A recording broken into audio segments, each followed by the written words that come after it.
Bien, fidèles téléspectateurs de Hope Channel Télévision, nous vous disons énormément merci d'avoir choisi votre chaîne et surtout votre émission Renaissance africaine. Vous qui êtes déjà africain parce que vous avez laissé à ce que l'Afrique renaisse de nouveau dans vos cœurs. Et donc la Terre-Mère vous dit Asante, Koko, Mosinga, Momekola. Et c'est pourquoi nous aussi nous vous saluons en vous disant Djambo, Mbote, Kuti, Miatiki, Moalegirire, Amakuru et Yobidje Malukai, enfin, Yengeke, nous portons ces mots-là qui nous suivent par instant.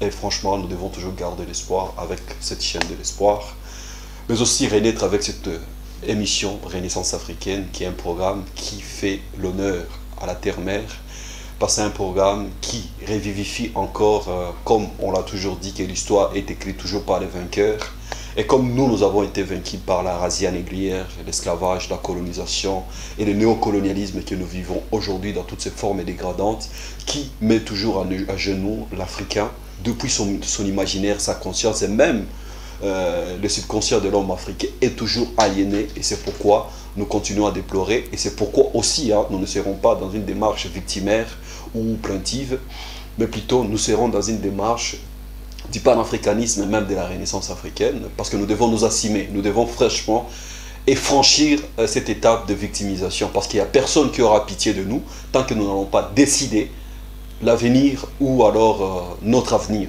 Et donc c'est pourquoi aujourd'hui nous sommes honorés, parce que nous allons réfléchir avec des grands penseurs et des grands activistes panafricanistes au travers et à travers même cette puissance numérique et technologique. Aujourd'hui nous ne sommes plus obligés d'être en face de quelqu'un physiquement pour parler avec lui, mais aujourd'hui au travers et à travers la technologie nous pouvons être en contact de quelqu'un même après ou loin de lui. Et raison pour laquelle, sans pour autant tarder, nous allons parler sur la question même de l'impérialisme pour essayer un peu de comprendre, nous tous au même moment, qu'est-ce qui se passe. Mais avant cela, nous commençons avec cette introduction de Sankara pour nous stimuler et pour nous alerter. Magnifique. L'esclave qui n'est pas capable d'assumer sa révolte ne mérite pas que l'on s'apitoie sur son sort. Cet esclave répondra seul de son malheur s'il se fait des illusions sur la condescendance suspecte d'un maître qui prétend l'affranchir. Seule la lutte libère.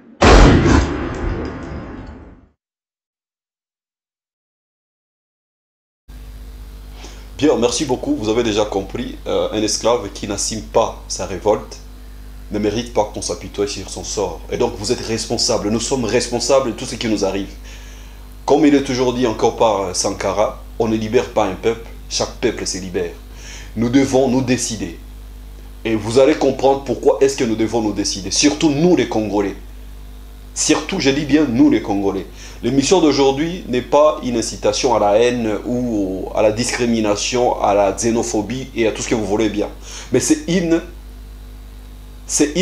comment est-ce que je vais dire? C'est un appel des responsabilités. Parce que en tant que frères, nous devons nous dire la vérité pour nous affranchir, pour nous transcender et pour définir l'avenir de l'Afrique dans un État continental fédéré. dans ce que Kwame Nkrumah appelait les États-Unis d'Afrique, ce que Marcus Garvey appelait les États-Unis d'Afrique. Et donc, nous devons le faire. Parce que c'est notre seule issue. Et tant que nous serons des hypocrites entre nous, rien ne marchera. C'est pourquoi les autres vont marcher sur nous. Écoutez encore ça, suivez encore ça, et puis nous allons encore revenir. L'histoire de la chasse soit toujours racontée du point de vue du chasseur. Une dictature de la pensée qui a installé durablement chez nous, Africains, des complexes profonds, puisque nous ne nous voyons qu'à travers le regard de l'ancien maître. Ainsi, avec la littérature de Tarzan, par exemple, nous avons accepté l'idée d'un blanc roi de notre jungle, qui était d'ailleurs le seul à parler le langage des animaux. Avec les prêtres et autres religieux, nous avons intégré que le diable est noir, que Dieu est blanc, le teint clair est meilleur, que nos religions étaient profanes et la manifestation du diable, et qu'il fallait s'en éloigner. La plupart d'entre nous avons intégré que nous sommes moins intelligents que le blanc. Nos sœurs et nos mamans ont intégré le fait que les perruques, les moumoutes, longues et blanches, étaient plus beaux que leurs cheveux naturels.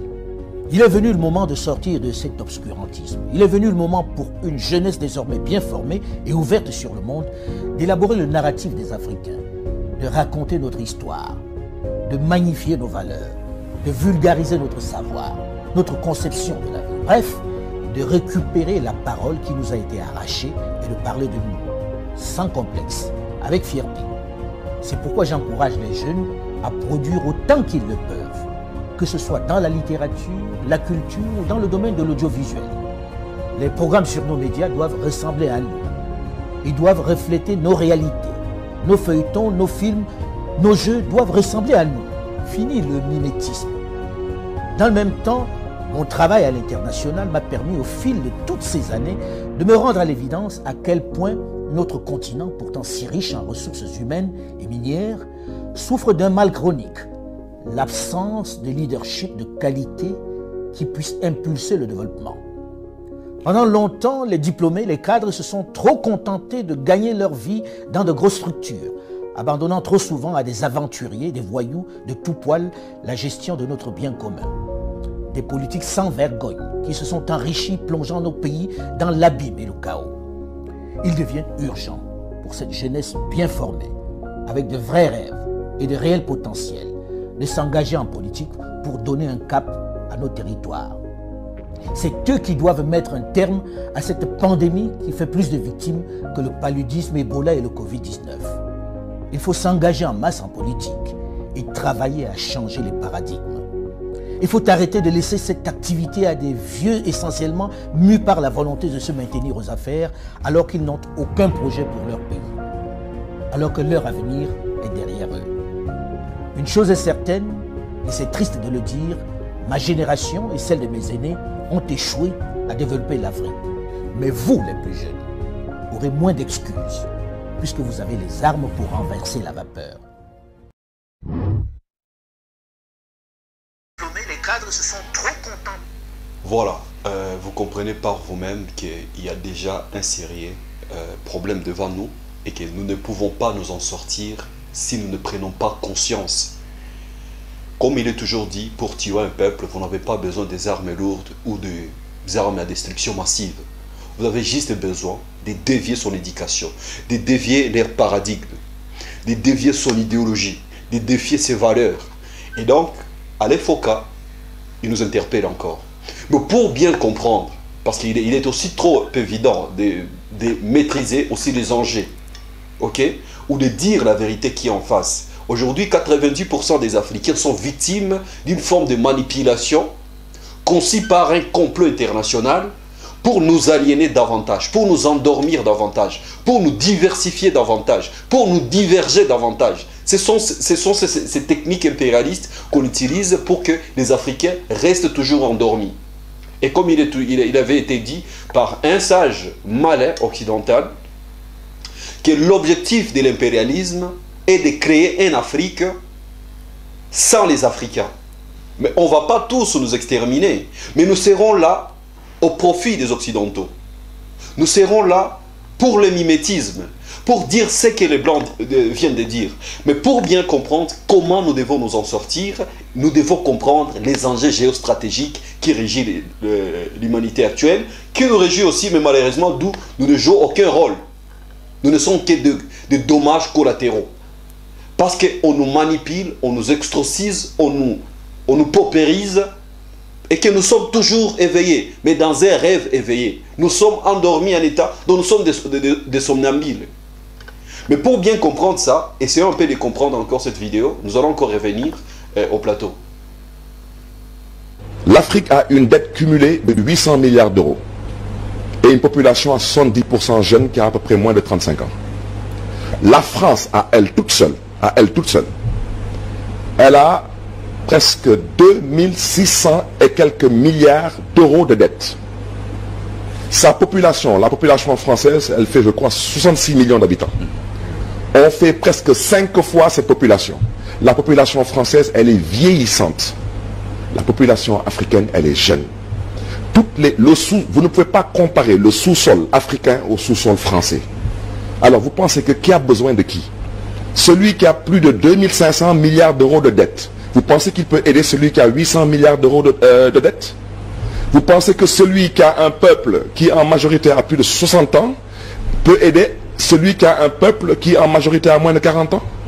Vous pensez que vous pouvez aujourd'hui aider un continent qui a un sous-sol aussi riche que ce que nous avons actuellement? Regardez le sous-sol sénégalais, regardez le sous-sol malien, regardez toute cette zone jusqu'au Niger, regardez ce qu'il y a comme richesse. La France se moque de qui?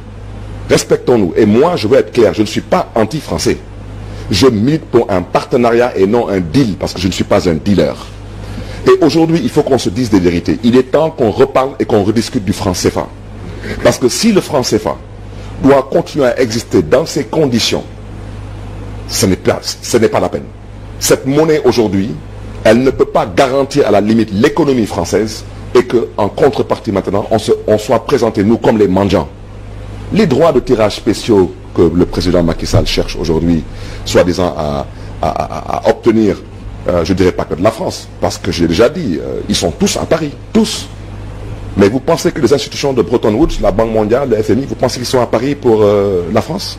Ou bien pour l'Italie? Ils sont à Paris pour nous. Alors pourquoi nous, on doit continuer à emprunter de l'argent et en mettant sur la table nos ressources premières? Au nom de quoi? C'est la raison pour laquelle je pense aujourd'hui qu'on aurait organisé un sommet entre la Chine et l'Afrique. J'aurais peut-être pensé que là, il y aura peut-être un potentiel de partenariat. Parce que, certes, les États n'ont pas d'amis, ils ont des intérêts, mais on sent au moins la Chine apporter une plus-value dans le développement de l'Afrique. Mais quant à la France, il faut qu'on se dise des vérités. Et il faut qu'on apprenne à se respecter. Cette relation entre l'Afrique et la France, elle doit évoluer vers un partenariat gagnant-gagnant. Il peut ne pas être équitable. C'est le cas, non? Mais ce n'est pas le cas. Je vous donne un simple exemple. On prend l'autoroute à péage FH. Pourquoi les gosses l'ont cassé? Et pourtant, quand vous allez vers Touba, ce n'est plus FH, c'est Ila Touba. Quand vous allez vers Sali, à partir de Toglou, ce n'est plus FH. Mais pourquoi les gosses n'ont cassé que FH? Comment vous pouvez prendre une autoroute qui a coûté plus de 360 milliards, sur lesquels les 330 milliards ont été apportés par l'État du Sénégal, donc par le contribuable sénégalais, sur fonds propres, à travers des prêts, et j'en passe. Et on arrive à un montage financier où Eiffage, qui n'a même pas apporté 15% du projet, se retrouve à exploiter pendant 30 ans à 100% l'autoroute à péage. On se moque de qui? Vous pensez qu'on a besoin de faire Harvard ou Stanford pour comprendre ce qui se passe? Apparemment, vous n'avez pas lu le communiqué de Benno Bokaya-Carrière ou de l'APR qui a salué le décision du président Macky Sall à ce sommet-là. Il a été d'ailleurs le seul, à part le président de l'Union africaine, à prendre la parole. Vous parlez de qui ça? Le président Macky Sall. Oui, il a été félicité par qui? Par l'APR qui salue son leadership au niveau africain pour avoir été le seul président, à part le président de l'Union africaine, à prendre la parole devant Macron, à être d'ailleurs le porteur de ce projet-là sur l'annulation de la dette en Afrique. Mais peut-être parce qu'il espérait un dessert, je ne sais pas. Peut-être qu'il espérait un dessert. Comme il disait que les Français nous aimaient bien parce qu'ils nous donnaient des desserts. J'espère qu'on nous donnera un dessert là-bas. Adhérez-vous à ce combat pour l'annulation de la dette des pays africains? Vous pensez franchement que les Africains ont une dette envers l'Europe? Vous le croyez? Ah ben oui. Bon, si vous le dites, je vous le concède. Mais je peux vous garantir que de l'esclavage À nos jours, en passant par la colonisation, je pense que c'est l'Europe qui nous doit une dette. Et quand j'entends aujourd'hui parler d'immigration clandestine, j'ai très mal. C'est cette même Europe qui rentre dans nos eaux et de façon clandestine qui nous prend notre poisson. Et qui conduit à la mort de milliers de jeunes Sénégalais. Et ça a été dénoncé au Parlement européen par des députés comme Jean-Luc Mélenchon. Vous pensez que l'Afrique est endettée? Elle doit de l'argent à qui? L'Afrique a été pillée. L'Afrique a été humiliée. L'Afrique a besoin aujourd'hui de se réveiller. Il ne s'agit pas aujourd'hui d'être anti-européen, anti-français. Non, il s'agit de dire la vérité, où elle doit être dite. Les Français ont le droit de penser qu'ils peuvent exploiter nos économies. Nous avons la responsabilité, nous, d'avoir des leaders qui doivent dire non et construire des partenariats avec des puissances qui veulent travailler avec nous. On doit continuer à s'apitoyer sur notre sort. Mais c'est la raison pour laquelle on a été victime d'esclavage, de ceci ou de cela. Est-ce qu'il n'est pas temps que l'Afrique prenne son destin en main? Mais c'est la raison pour laquelle je dis que ce qui se passe à Paris, c'est une farce. Pourquoi les Africains, avant d'aller à Paris, ne peuvent pas se concerter? Mais parce que d'abord, les 3/4 des dirigeants africains qui sont à Paris sont mal élus. Pourquoi aujourd'hui on ne conteste pas un partenariat avec la Chine ou avec les États-Unis? Mais parce qu'on ne sent pas cette oppression venant d'eux sur nous. Et la Chine qui n'est pas un modèle de démocratie aussi. Oui, mais je vais vous dire une petite chose aujourd'hui, Pierre. Vous pensez franchement que la démocratie, elle est adaptée à tous les peuples? Vous le croyez-vous? Vous pensez que la démocratie est adaptée à nous? Je vous donne un exemple. Dans une démocratie, les homosexuels ont des droits. Je suis un démocrate. Je ne suis pas d'accord pour l'homosexualité au Sénégal. Parce qu'on doit respecter nos valeurs et notre culture. Aujourd'hui, moi, je suis parti en Chine. J'ai vécu une bonne partie de ma vie aux États-Unis. J'ai découvert que la Chine était plus développée que les États-Unis. Parce que peut-être la Chine, c'est le communisme qui marche pour elle. Vous pensez que Kadhafi, quand il était au pouvoir, moi, j'ai beaucoup voyagé à travers le monde. Je n'ai jamais rencontré dans ma vie de Libyens. Jamais. Même pas étudiant. Mais parce que sous Kadhafi, il y avait des conditions qui permettaient aux Libyens de vivre dans leur pays. C'était peut-être pas une démocratie, mais ils étaient à l'aise dans ce qu'ils étaient. Bien, voilà. Il n'y a pas beaucoup de commentaires. Le cas de la France avec le pays des CEDEAO, c'est le cas de tout l'Occident impérialiste avec tous les pays de l'Afrique et surtout de la RDC. Mais pour bien comprendre, là nous faisons vraiment appel à la tolérance et à la compréhension. Parce que tant que nous ne serons pas capables de nous dire la vérité en face, nous allons rester que des hypocrites et c'est pourquoi nous serons toujours des bombes à retardement. Quand il y a la présence des militaires rwandaises ici au Congo, franchement nous devons nous dire la vérité. Il y a d'autres pays qui ne font pas la fierté du panafricanisme. Parce que quand vous êtes frères africains et que vous développez au dos, au sang et au sueur et aux vies des autres pays africains et d'autres peuples africains, mais franchement, vous méritez à ce que nous vous disions la vérité en face. Nous savons que le Rwanda, c'est un pays frère. Nous sommes liés par notre sang, par notre race, par notre continent. Mais nous devons nous dire la vérité en face. Suivez Kemi Seba, je ne saurais pas vraiment parler à sa place, et puis vous allez vous-même comprendre les enjeux de ce qui contourne même, ce qui entoure la RDC, parce que nous sommes la gâchette de cette Afrique qui a une forme d'un revolver. Mais vous allez comprendre que le prix à payer pour la grandeur, c'est la responsabilité. La grandeur que nous avons, les richesses que nous avons, ça exige de nous la grandeur, comme l'avait dit un jour dans une discussion entre Kasavubu et Lumumba. L'un, il avait la peur, il avait dit quoi? Ce pays est si énorme, si grand, nous ne saurons pas gérer ces pays. Mais l'autre avait dit quoi? Au lieu de diviser ces pays, pour gérer des petits pays, élevons notre grandeur. Parce que la grandeur de ces pays exige la grandeur aussi de notre esprit, de notre âme, de notre intelligence. Suivez cette vidéo et puis nous allons encore revenir, si le temps va nous le permettre, parce que c'est vraiment une vidéo si longue. Mais si le temps va nous permettre, nous allons encore revenir sur ces plateaux pour commenter juste un tout petit peu et conclure cette émission. Magnifique. De leurs états respectifs. La vraie problématique, mon cher Senami, à mon sens, ce n'est pas simplement la question des frontières. Parce que si on n'avait pas des criminels politiques comme Kagame à la tête de l'État, si on avait des gens qui étaient bien mieux intentionnés, l'intégration africaine et la libre circulation des Africains serait un trésor. C'est quelque chose pour lequel un certain nombre de gens se battent. Vous savez que je suis à la pointe de ces questions-là, du moins j'en ai fait mon destin. Donc le problème n'est pas la libre circulation et accentuer les gardes aux frontières à la base. Le problème est quels sont ceux qui ont intérêt, en réalité, en effet, à déstabiliser la RDC. Frantz Fanon parlait de la RDC comme étant le cœur du continent africain. Le cœur est aussi, lorsque on transforme la position du pays, ça peut être un pistolet dangereux. Ça peut être la gâchette. Tout à fait, pour être plus précis. Le pistolet étant l'Afrique, pour être plus précis, et la gâchette étant le Congo. Et certains ont tout intérêt à ce que la gâchette soit brisée à jamais. Le Congo, en termes de ressources minières et naturelles, les gens se sont, excusez-moi le terme, émoustillés de manière très fragile sur le film Black Panther, d'accord, paix à l'âme de Chadwick Boseman, hein, paix à l'âme de ce frère, mais le vrai Wakanda, à la base, c'est l'Afrique de manière générale, mais la capitale de ce Wakanda serait la RDC. Parce que les ressources minières de la RDC peuvent donner l'heure à toute l'humanité dans sa globalité. Et c'est d'ailleurs ce qui se fait en réalité, sauf que ce ne sont pas les Africains qui peuvent en profiter. Le vrai problème, c'est que l'oligarchie occidentale a toujours été, dans sa dynamique d'analyse prospective, dans une stratégie de remettre à jour, et ça c'est quelque chose qu'il faut lui reconnaître en termes de qualité et de talent, remettre à jour ces mécanismes de domination. Et donc ces stratégies diverses de domination sont toujours renouvelées en fonction de leur analyse de la société qu'ils veulent viser. Ça c'est quelque chose qu'il faut qu'on reconnaisse aux prédateurs, aux pilleurs. L'Africain souvent se contente de voir quand l'oligarchie occidentale est toujours dans une dynamique de prévoir. Et celui qui prévoit a toujours plus d'avance que celui qui ne se contente que de voir. Et donc il faudrait tôt ou tard que les Africains soient beaucoup plus dans l'analyse prospective. Pour comprendre ceux qui bénéficient de ce chaos, il faut comprendre quels sont ceux qui ont bénéficié clairement du génocide au Rwanda. Parce qu'il y a des gens qui ont bénéficié de ce génocide.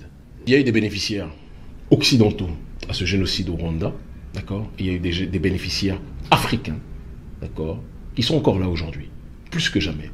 Chose qu'on ne dit pas assez. Qu'on ne dit pas assez, qui ont bénéficié de ce génocide et qui ont un pouvoir très important dans la sous-région grâce à ce génocide. J'en ai déjà dit beaucoup. Par rapport à cette situation, c'est en comprenant le mécanisme de ce génocide au Rwanda que l'on peut comprendre ce qui se passe là-bas. Parce que les bénéficiaires du génocide au Rwanda sont les mêmes qui sont en train d'opérer un génocide à l'est de RDC. Si on ne comprend pas cette équation, il vaut mieux éteindre sa télé, fermer ses livres et aller se reposer. Une civilisation est détruite par l'extérieur que si elle est rongée de l'intérieur. Si l'oligarchie occidentale réussit à déstabiliser cette zone, c'est parce qu'elle a des traîtres et des criminels africains qui sont contents de jouer ce rôle. Et donc, nous autres, de cette jeunesse africaine, on doit arrêter, dès qu'on entend parler parfois de développement, dès qu'on entend parler de miracles rwandais, etc., de dire oui, c'est comme ça, c'est de ça dont on devrait s'inspirer. Parce que la manière dont le Rwanda s'est développé n'est pas une manière que je recommanderais pour quelconque pays africain. Le Rwanda sans les États-Unis, sans la Grande-Bretagne, sans Israël, ne serait pas ce qu'il est aujourd'hui. Le Rwanda sans la destruction et le viol de millions de femmes en RDC ne serait pas ce qu'il est aujourd'hui. Et à ce sujet, si vous le permettez, je terminerai par là. J'aimerais qu'on puisse interroger la responsable des femmes victimes de viols à l'est de Kivu. Elle a un petit témoignage à donner. Ma sœur, si vous nous entendez, bonjour. Est-ce que vous pouvez réagir sur les propos du président rwandais Paul Kagame, qui nie la présence de forces militaires rwandaises en RDC, d'accord, à l'est de RDC au Kivu, et qui nie même l'existence d'un génocide. Est-ce que vous pouvez, s'il vous plaît, vous prononcer sur cette question? Bonjour, monsieur Kémy Séba. En fait, le propos du président Kagame, c'est une humiliation de plus pour toutes les femmes violées comme moi à l'est de la République démocratique du Congo. Dire que les militaires rwandais n'ont jamais foulé leurs pieds à l'est du pays, c'est vouloir nier la vérité. Qui a tué les personnes à Katogota? Le massacre de Katogota, qui a tué 2 personnes, qui a enterré les femmes vivantes à Kasika, qui a enterré les femmes vivantes à Mwenga, qui ont violé les femmes. qui ont subi la même chose en 2004 à Bukavu, dans la ville de Bukavu. Je pense que ces propos viennent remuer la plaie des nous survivants de violences sexuelles, parce que jusque-là, on n'a jamais obtenu justice, jusque-là, on n'a jamais été reconnu. Et je pense que c'est le moment que l'État congolais puisse prendre ses responsabilités à main et que sincèrement, il puisse se prendre en charge, quoi. Moi, je pense que ce n'est pas seulement l'humiliation de nous en tant que victimes de ces atrocités, mais c'est en même temps une grande humiliation pour le gouvernement congolais. Et donc, comme vous l'entendez, cette dame confirme les choses que nous savions. Elle a vécu, elle a été violée. Elle est la responsable, la représentante d'un certain nombre de femmes qui ont été violées. Ce sont évidemment des milices rwandaises, évidemment des militaires rwandais qui contribuent à effectuer ces exactions.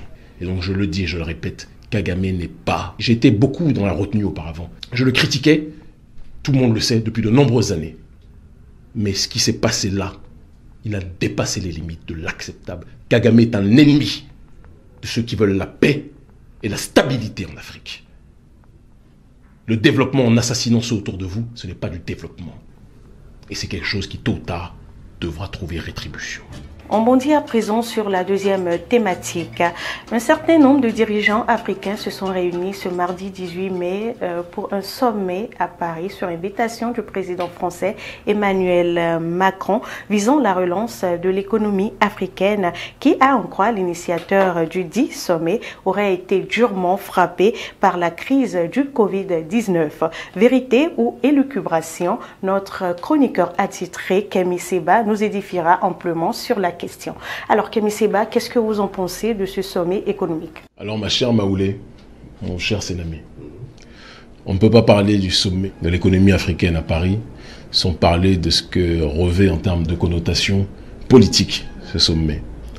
En sciences politiques, on parle d'un principe vieux comme le monde dès lors que l'on analyse les actions occidentales hors de leur zone d'influence initiale. Et donc leur rapport vis-à-vis des autres peuples, on parle souvent de l'impérialisme de la vertu. L'impérialisme, c'est la prédation, la domination, le pillage. La vertu, c'est donc, si on juxtapose ce deuxième terme au premier, c'est donc agir comme un prédateur, mais se présenter comme un sauveur. C'est la démarche caractéristique de l'organisateur de ce sommet de l'économie africaine, qui est notre cher ami Emmanuel Macron, qui dit qu'il veut sauver les populations africaines qui souffrent du Covid, ce qui est assez intéressant quand on sait que les pays les plus touchés par ce Covid ont été très clairement les nations occidentales.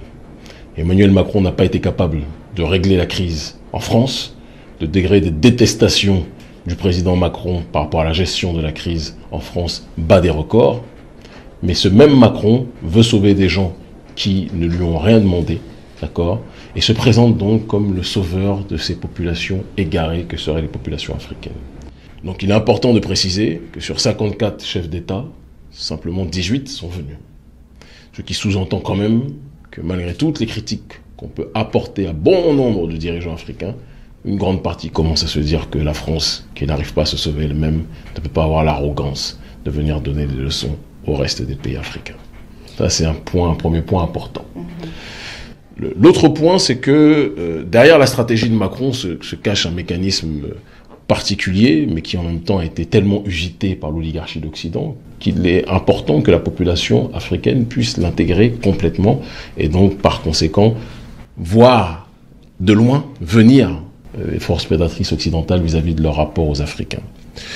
On parle de dette, on parle de la possibilité d'offrir les DTS, ce qu'on appelle les droits de tirage spéciaux, qui sont l'équivalent d'une planche à billets offerte, entre guillemets, par le FMI aux populations africaines, ou du moins aux dirigeants africains, soyons aussi précis. Donc on parle de 650 milliards de dollars alloués à travers ces DTS, entre guillemets, pour le monde. Et quand on parle de monde, on sait très bien qu'une minorité pense représenter le monde. Et de 33, voire 34 milliards, tout dépend des différents chiffres qui ont été énoncés, d'accord, qui sont alloués aux Africains. Donc, quand Macron parle du fait d'aider l'Afrique, sur 650 milliards, 33 milliards sont alloués aux Africains, assez intéressant. On est un détail de l'histoire en réalité. Et c'est pas plus mal parce que tout ce qui vient du FMI n'est pas un cadeau. Et de l'autre côté, il est important aussi de préciser que quand ces DTS sont alloués à la population africaine ou aux États africains, en réalité, à travers ce prêt, les dirigeants ont l'obligation, c'est tacite, mais c'est compris de tous, d'acheter la production émanant des nations qui, via le FMI, offrent ces DTS. Vous comprenez? Et donc, on parle du fait qu'on aide l'Afrique, mais en réalité, on force les nations africaines à acheter systématiquement des produits qui pourtant sont produits localement, mais à les chercher à l'extérieur de nos propres nations. Ce qui accentue la dépendance, puisque comme le disait Sankara, une nation ne peut être libre qu'à partir du moment où elle est capable de pouvoir vivre de sa propre production. Donc on endette en disant que ce n'est pas endettable, on encercle, on asphyxie nos populations, on leur dit qu'on vous aide, on vous fournit la planche à billets, mais dans la réalité structurelle des faits, ce pourquoi on vous dit d'acheter, c'est la production qui n'est pas la vôtre, c'est celle de nations occidentales qui ont besoin eux aussi de revitaliser leur économie. Et donc en faisant croire, et je terminerai par là, que la France, à travers Macron et à travers le FMI, aide les nations africaines, l'extraordinaire escroquerie, c'est qu'on force les nations africaines à acheter uniquement et systématiquement vis-à-vis des nations occidentales et particulièrement françaises. Ce qui permet à Macron, qui a un bilan économique chaotique en France, de pouvoir revitaliser un petit peu son économie à travers ses esclaves africains, parce que c'est de ça dont il s'agit, d'accord, qui ne sont pas capables de valoriser leur propre production. Alors, est-ce que cela veut dire que ces présidents africains qui ont été présents lors de ce sommet économique n'ont pas eu cette vision des choses? Leur comportement face à ce sommet, qu'est-ce que vous en pensez réellement? Très clairement, leur comportement est dans le continuum, dans la continuité de ce qui a été pendant trop longtemps effectué par nos dirigeants vis-à-vis de l'élite française. Il y a un syndrome de Stockholm réel qu'il faut noter et qui est sans doute lié aussi aux accords de coopération, entre autres, et qui pousse nos présidents, nos dirigeants, une partie d'entre eux en tout cas, notamment les francophones, beaucoup plus régulièrement, à ne voir le monde qu'à travers la lorgnière de la France. Et ils oblitèrent le fait qu'à travers la lorgnière de la France, il y a la réalité de la souffrance de nos populations, puisque la puissance néocoloniale la plus grande à l'heure actuelle sur le continent africain, qu'on le veuille ou pas, c'est la France. Et sur un certain nombre de sujets, une sorte de strangulation par le terrain économique à travers le franc CFA, à travers les bases militaires, à travers la politique de prétendue coopération qui aura été une politique de cooptation. On se retrouve dans une situation où aujourd'hui, n'importe quel dirigeant lucide comprendrait que la France est une pieuvre et non pas un ami. Malheureusement, on a des dirigeants qui ont aussi un certain nombre d'avantages à travers justement cette collaboration, cooptation avec la France. Et ceux qui sont simplement désavantagés, c'est la majorité de la population, le prolétariat africain. Au-delà de la France, est-ce que vous ne pensez pas que les pays africains également ont quand même néanmoins besoin de financer leur développement? Et je disais donc au-delà de la France, ont besoin d'institutions de Bretton Woods telles que le FMI, le Fonds monétaire international, pour leur allouer des sous afin de financer leur développement. Et d'ailleurs, les pays développés, dont la France, recourent aussi à ce même FMI pour le financement de son développement. Et on parle aussi d'un diagnostic de 2,1% du PIB africain qui aurait connu de recul suite à la crise de Covid-19. Donc, est-ce que la France mise hors du jeu? Est-ce qu'il n'y a pas un réel besoin de financement du développement de l'économie africaine qui ne saurait venir que d'institutions telles que le FMI? Thomas Sankara répondait de la plus belle des manières en disant que les accords de Bretton Woods qui ont entraîné justement la création du FMI et d'un certain nombre de structures internationales ont été effectués pour pouvoir être dans une dynamique de donner la sensation, comme je l'ai énoncé auparavant, d'aider les populations pauvres, alors qu'en réalité, à travers cette pseudo-aide, il y a le processus du surendettement et de la dépendance économique effectuée vis-à-vis de la production des nations qui sont les nations qui, quelque part, orientent la politique du FMI. Le FMI n'est que la résultante de ce qui s'est passé après la guerre mondiale. Cette guerre mondiale a donné des vainqueurs. Parmi ces vainqueurs, il n'y avait pas d'Africains. On dit toujours que main qui donne, main qui dirige. Ceux qui ont contribué au FMI, ce sont les nations occidentales. Les nations occidentales se sont débrouillées pour que, et on en revient à ce processus de l'impérialisme de la vertu, et c'est très important que nos téléspectateurs l'entendent, qui permet justement que, à travers ce genre d'organisme où on donne la sensation d'aider, on pousse les nations africaines à ne, quelque part, consommer qu'à travers les nations financières de ces institutions internationales, notamment le Fonds monétaire international. On vous pille et parallèlement, on vous fait croire que vous êtes endetté. Et donc, quand vous parlez justement de la croissance qui a reculé par rapport à la crise Covid, il est important aussi de rappeler que si on analyse la réalité de ces faits par rapport aux nations occidentales, la crise économique a frappé proportionnellement beaucoup plus violemment les nations occidentales qui étaient à un niveau beaucoup plus élevé économique et qui ont reculé, évidemment pas au même niveau que les nations africaines, puisque la base de départ pré-Covid n'était pas la même. Donc le véritable problème, ce n'est pas la crise Covid, c'est la situation avant ces réalités. Et j'en reviens maintenant en ce qui concerne le FMI. La France ne sollicite pas le FMI à la même fréquence que les nations africaines le fréquentent. Et la dépendance des nations africaines vis-à-vis du FMI n'est absolument pas comparable à la dépendance de la France vis-à-vis du FMI, qui d'ailleurs met ses représentants comme Christine Lagarde, entre autres, à la tête de ces institutions, et ils ont leur raison, ils savent pourquoi ils le font régulièrement, que ce soit la France ou les autres nations occidentales. Il est important de comprendre la mécanique géopolitique internationale pour analyser l'efficience et la pertinence du FMI. Comme je le disais initialement, le FMI n'existe que parce que les nations occidentales ont eu besoin de renouveler leur stratégie de pillage vis-à-vis de nos populations. Le pillage, parfois, c'est forcer celui que vous voulez voler à acheter chez vous, même quand il n'a pas besoin d'acheter chez vous. En achetant chez vous, alors qu'il a un certain nombre de membres de sa maison qui produisent ce qu'il achète chez vous, il appauvrit sa propre population et il accentue la dette vis-à-vis du prétendu donateur. Ce système-là, appelé l'aide, est en réalité du pillage déguisé. Il est important que les Africains comprennent que quand des gens se présentent en réalité comme des entités voulant vous aider, bien souvent, quand vous avez tout à votre disposition et que ces mêmes entités qui passent leur temps à vouloir vous aider prennent ce que vous produisez de manière bradée et vous vendent à prix élevé en moins bonne quantité ce que vous-même vous produisez localement, celui qui vous aide est en train, en réalité, de vous dépouiller. Et c'est une problématique réelle sur laquelle les Africains devraient réagir. On a des dirigeants qui sont paralysés du cerveau, qui ont une oblitération clairement du cerveau sur ces questions-là et qui ont été formatés pour ne pas être dans une démarche de demander cela. Thomas Sankara a dit qu'il fallait arrêter de payer la dette. Thomas Sankara a dit qu'il fallait prendre des distances avec le FMI et tous ces organismes. Le dernier discours où il a tenu ce propos, il a été assassiné quelque temps après. Ça doit nous donner une réflexion sur la manière de faire. Nana Akufo-Addo, à un moment donné, avait énoncé la nécessité de quitter le FMI parce qu'il savait que c'était du gangstérisme institutionnalisé. Il a par la suite dû se rapprocher un minimum de nouveau de cette institution, mais les dirigeants qui ouvrent les yeux sont très lucides sur ce genre d'infrastructure.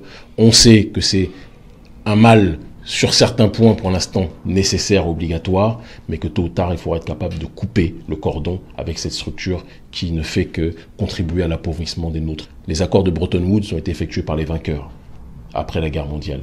Et ces vainqueurs-là, il n'y avait pas d'Africains dedans. On était, nous, leurs tirailleurs, mais on n'était pas les décideurs. Et donc, par conséquent, on ne peut pas compter sur des gens qui ont organisé des choses sans nous. Dans l'optique de nous piller, on ne peut pas compter sur eux pour être dans une démarche de nous aider. Merci Kemi Seba, vous avez parlé avec beaucoup de passion sur ce sujet. Merci pour votre rapport à la question. Merci à vous aussi, Senomi Kosewede, d'avoir partagé ce plateau avec moi. Et c'est la fin de ce numéro de votre émission Afrique Libre. On se retrouve la prochaine fois pour une nouvelle émission.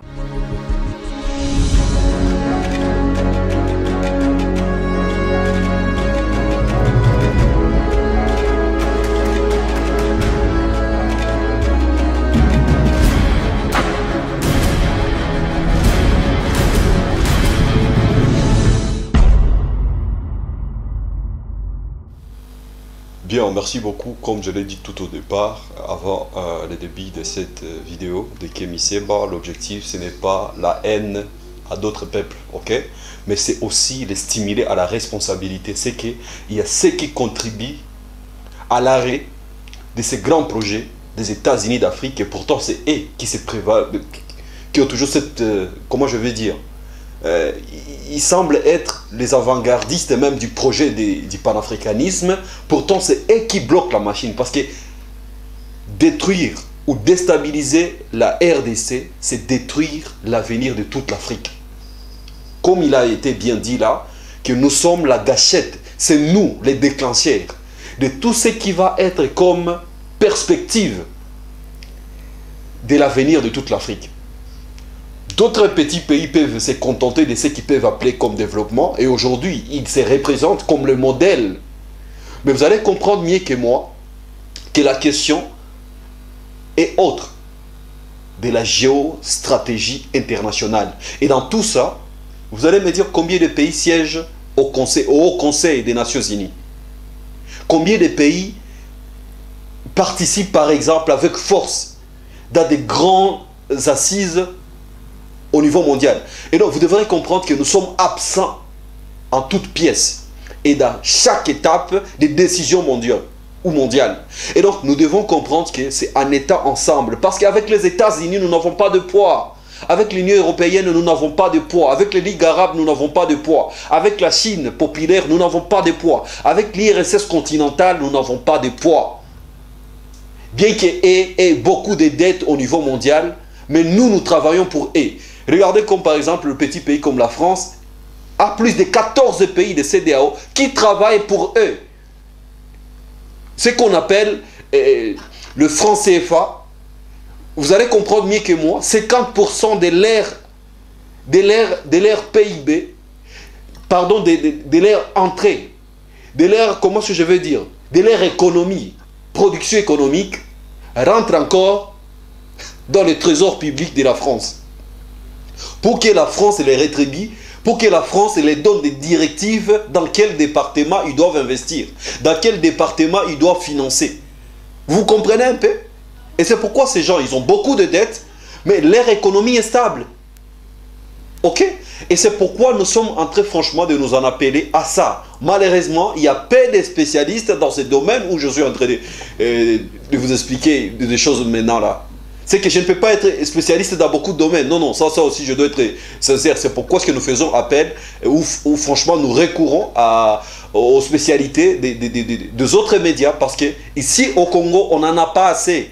On n'en a pas vraiment beaucoup de gens qui se questionnent sur des grandes questions d'enjeux. C'est seulement la politique régionale liée à l'ethnie, aux tribus, aux familles politiques, au positionnement politique. Mais franchement, les autres ne sont plus là.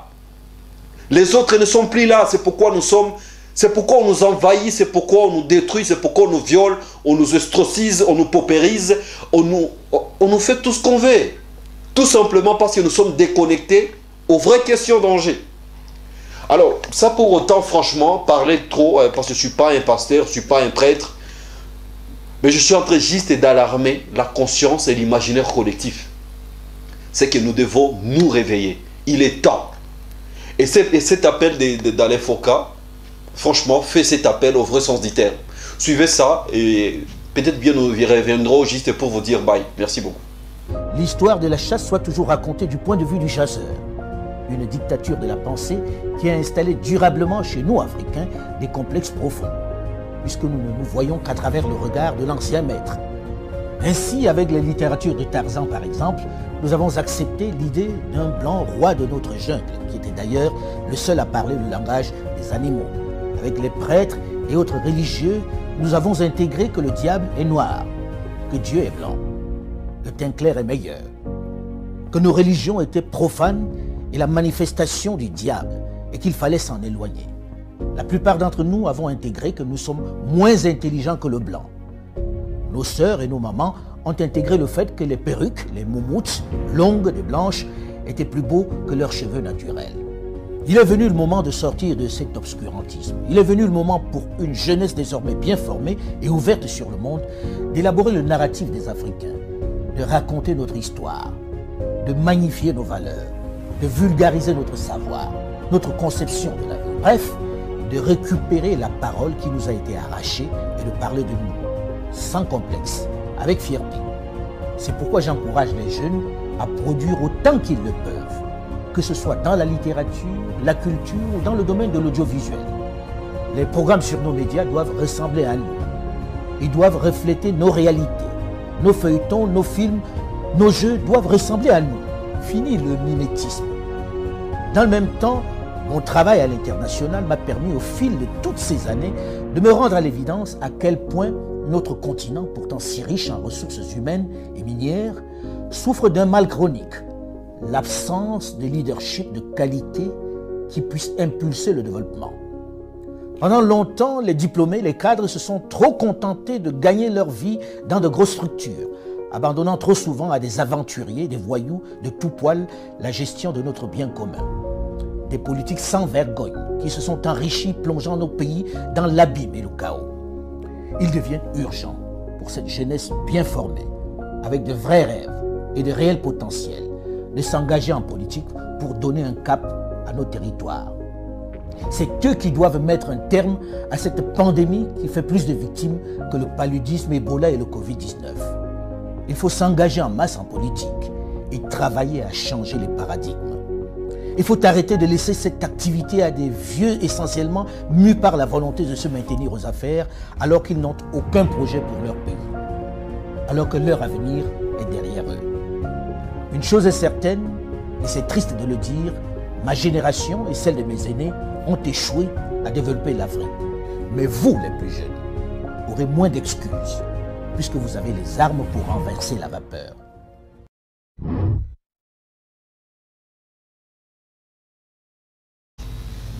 Bien, voilà, donc il n'y a pas des ou trois commentaires. Hein, donc nous pensons que vous avez déjà la conscience. Moi, je porte aujourd'hui Kama, c'est parce que j'ai pris conscience, ok? Et je pense que si je suis devant vous, c'est pas parce que j'attends des grandes rémunérations et tous les restes. Non, non, non. Je suis lié par un contrat de conscience. C'est pourquoi je suis devant vous et je vous en parle. C'est pourquoi on disponibilise cette émission avec Hope Channel Télévision. C'est pour vous réveiller. N'attendez pas ce que nos ennemis viennent nous aider. Ils sont là, ils nous entourent. C'est eux qui financent tous nos départements. Mais nous devons aussi avoir ce qu'on appelle l'intelligence stratégique. Et donc moi je pense que nous tenons juste à vous remercier Magnifique qui nous a réalisé, qui nous a cadré, et toute l'équipe de Hope Channel Télévision qui nous a donné cette disponibilité ou cette occasion de vous faire parvenir ce genre de messages, combien important. Et alors donc nous vous disons énormément merci et laissez vos messages. Je pense que bientôt nous préparons une grande conférence sur la renaissance africaine et le panafricanisme à Goma. Ceux qui sont déjà intéressés peuvent déjà nous laisser des messages, même sur WhatsApp, sur appel normal ou sur message. Et donc nous serons toujours honorés de calculer et de quantifier le nombre de participants qui sont touchés, parce que bientôt nous serons déjà engagés dans le vrai combat. Et le vrai combat, c'est le combat d'intelligence, de la stratégie, de l'intelligence stratégique. Et donc, merci beaucoup. Matondo, Mwasinga, Mwamekola, à santé, au TEP.